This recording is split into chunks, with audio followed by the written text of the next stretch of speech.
This is Marvin L. Storm with Business Success Stories. We have a real treat with us here today. We have Jay Offerdahl. He's down in the Carolinas. Jay, would you take a few minutes and introduce yourself and talk a little bit about your business and specialty? Yes, sir. Thanks, Marvin, for having me on. As he said, Jay Offerdahl. We have 7 offices located in the Southeast. We primarily focus on sell-side representation with business and technology sectors. And most of our clients are what we define as closely held, so 5 shareholders or less in the lower middle market. Okay, great. Well, I'd like to have you jump in and talk about some transactions you've been involved in over the years. You've been doing this a long time, so you obviously have a lot of different types of transactions, both those that are good and bad. So why don't we start a little story or two here about chatting about some of the transactions you've been involved in that had their challenges. Yeah, I've got a couple of ones that I've personally enjoyed and kind of more recent, because after we're starting our 25th year, Marvin, so some of these kind of blur together. But the first one was one that we just closed the end of last year.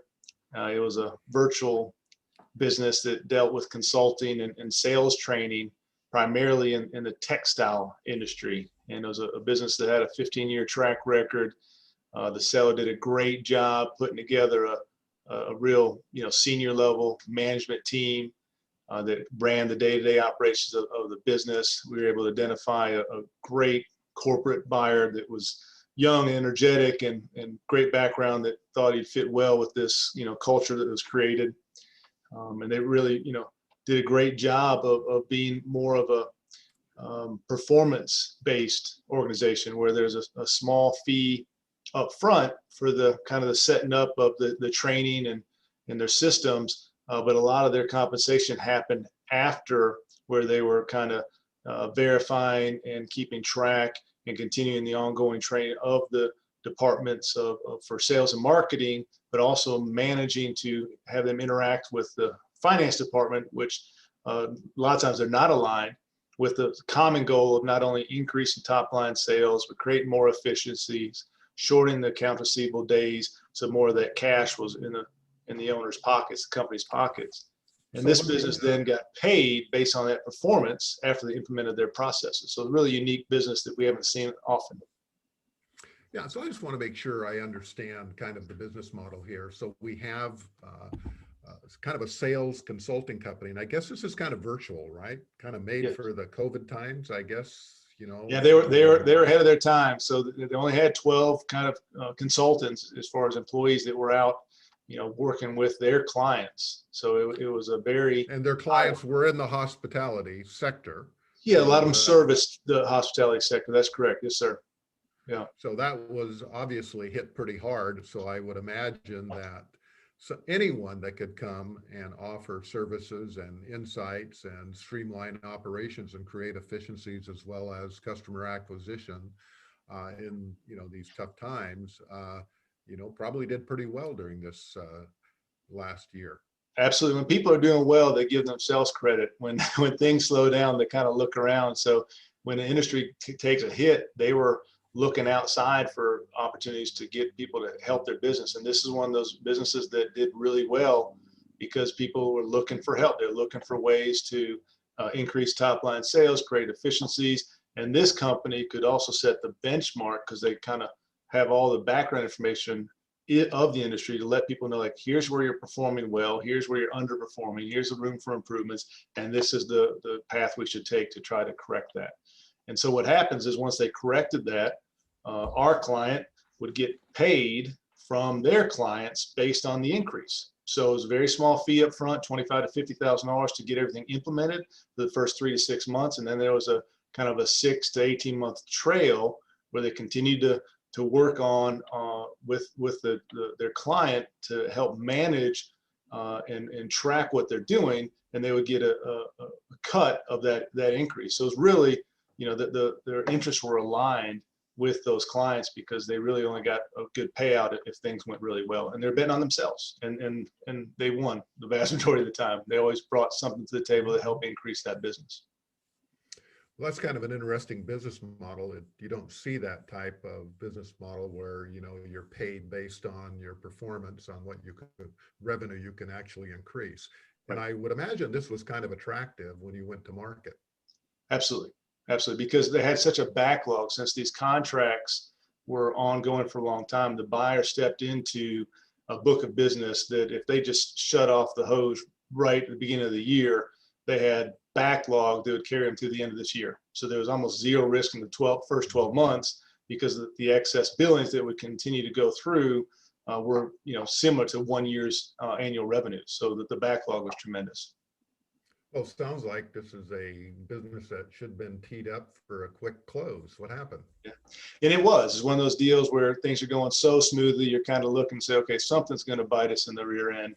And sure enough, what we found out is of the 12 key employees, the key employee was the only one that wasn't under an employment agreement and did not have a non-solicitation and non-compete agreement in place. So, Well, did they sort of think that he did, and then only yes, the showed whole up at time, and the seller is a phenomenal person, just an oversight, just one of those things that things are going well and just really never got around to it. And fast forward 5-6 years later, everyone else is under contract and had these in place. And the key person, the right-hand person that the new owner was going to rely on was the one person that didn't have one. And that person helped develop a lot of the intellectual property that was being sold. So the key takeaway is trust, but verify, even though you think everything is fine. And we didn't find out till, literally 3 weeks before closing, and then had to scramble and kind of disclose before the sale was ready to the key employee that, hey,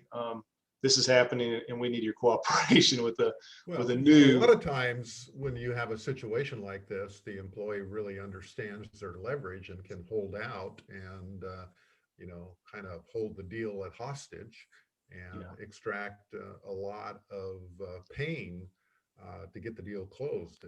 Did that happen here? It wasn't too bad. The key, and sometimes we're all guilty of not putting ourselves in that other person's shoes. At the end of the day, it took a couple of days, but the concern was, what if I don't get along as well with the new owner as I do with the person that's selling? Which is a valid concern. Valid concern, but he is a good person with good morals and wasn't trying to take advantage of the situation. He just needed a little bit more of a security blanket. And so we put our heads together, and what we found out would be beneficial and made this key employee happy was to have a severance package in place, that if for some reason he was fired without cause, he understood if he did something wrong, that this is a hire at will, fire at will state. But if he was just let go because the buyer's like, okay, I've got this, I don't need you anymore. This is something he's been doing, most of his life, and wanted to be able to take those skills and still be able to quote unquote earn a living. And so what the buyer and seller came up with was a 12-month severance package. If you get let go in the first 12 months without cause, you'll get 100% of your base compensation for 12 months thereafter. And that gave the key employee a little bit of a security blanket to know that if things didn't work out like they thought they would, and they're almost 100% sure it would, but just in case it didn't, he had a little bit of a runway to figure out what he's going to do next in his life. And so after that wrinkle was kind of ironed out, were there any other hiccups?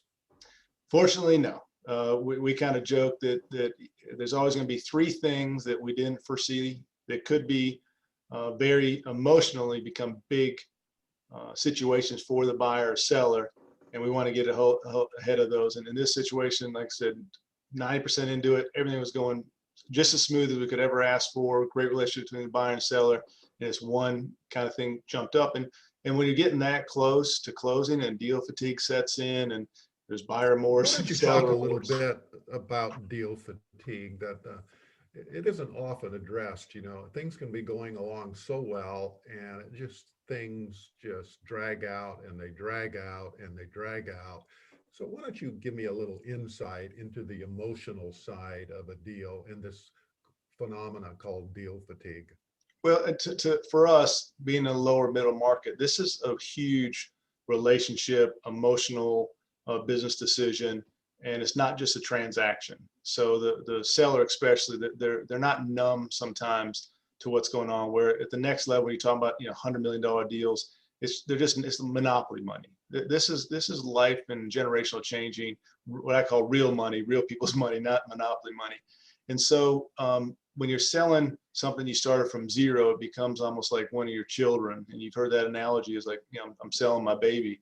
And it gets emotional. And from my perspective, somewhere between day 75 and 100, there's this point where there's so much going on. You've gone through 145 of the 150 kind of like checklist items that you need to do. And those last 5, if you want to use a sports analogy, you're at the 3 or 4 or 5 yard line and it's first and goal. You're not, we tell us like, hey, you're not going to punt. I'm going to let you punt for the 5 yard line. Like we're going for this. But the seller and sometimes the buyer, it's just that one extra item that they just, that wasn't a big deal at day one because they're excited and they got full of energy.